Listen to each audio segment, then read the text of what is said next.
안녕하세요. 저는 여성 B-2 목장 손정혜입니다.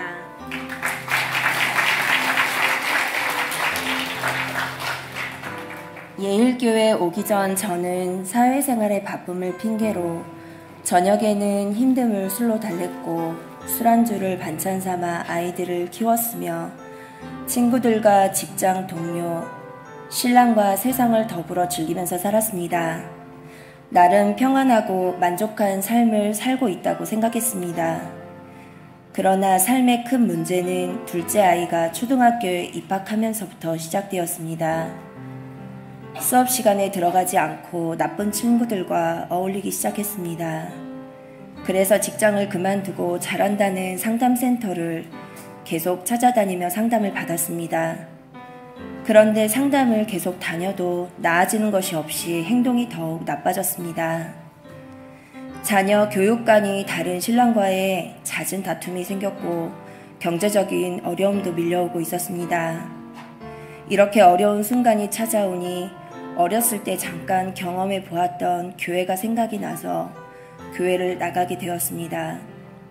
하지만 이 교회 저 교회를 다니며 예배 참여가 아닌 기도만 하고 주일에 일이 생기면 나름의 합당한 이유를 찾으며 교회에 가지 않았고 교회를 가도 예배는 드리지 않고 헌금만 내고 문제를 해결해 달라고 기도만 하고 예배당을 빠져나오기 일쑤였습니다.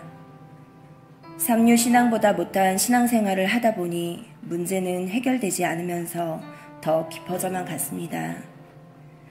첫째 아이는 컴퓨터 게임에 빠져 삶을 살았고 둘째 아이는 나쁜 행동을 하며 삶의 쾌락을 쫓으며 살았고 셋째 아이도 나쁜 것들에 물들어가고 있었습니다.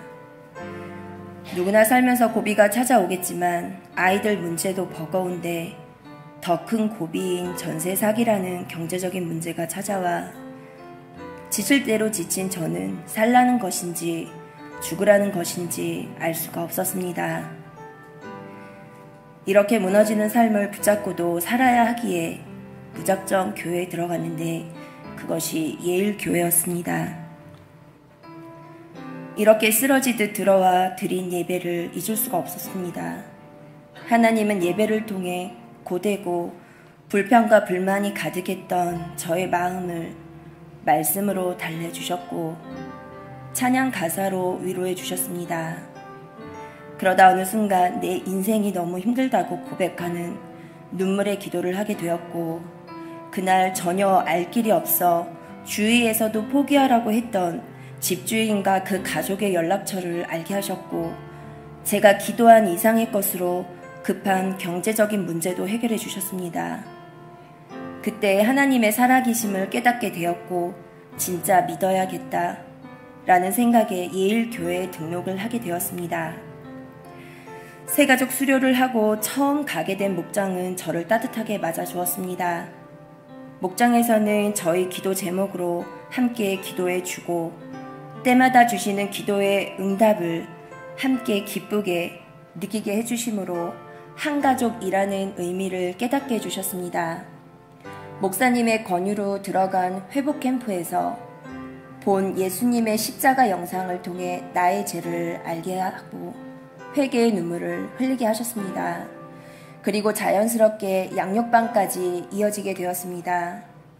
신기하게도 양육반을 수강하기 위해 주말 알바를 그만두니 더 좋은 알바 자리를 만들어 주신 것을 경험하게 되었습니다. 제 삶의 주인이 되시는 주님이 이끌어주고 계셨습니다. 양육반 첫 시간에 몇 가지 질문에 생각해서 답을 쓰라는 시간이 있었습니다. 첫 번째 질문은 양육을 통해 어떻게 변화되기를 기대합니까? 두 번째 질문은 삶의 목표는 무엇입니까? 세 번째 질문은 기도 제목은 무엇입니까? 입니다. 그 질문의 첫 번째 답은 많은 시련과 시험을 이기는 기회로 삼고 싶습니다 라고 적었고 두 번째 질문의 답은 자녀인 하늘이 아담이 도다미를 전도하는 것이 삶의 목표라고 서슴없이 적었습니다. 세 번째 마지막으로 질문의 대답은 가족의 건강과 화목, 경제적 풍요와 새 자녀들이 주님의 뜻에 따라 살 수 있게 해주세요. 온 가족이 진정한 복음을 누리게 해주세요. 라고 작성했습니다. 양육을 받으면서 삶의 우선순위를 정했는데 그것이 자녀들을 전도하는 것입니다. 그러기 위해서 우선 수레바퀴의 삶으로 내 자신을 바꿔야 했고 그거는 기도뿐이 없다는 것을 양육 훈련을 통해 깨달았습니다. 지금까지 기도를 한다고 했지만 그것이 나의 고민인지 나의 욕심에 의한 것인지 알 수 없는 기도였다는 것을 알게 되었습니다.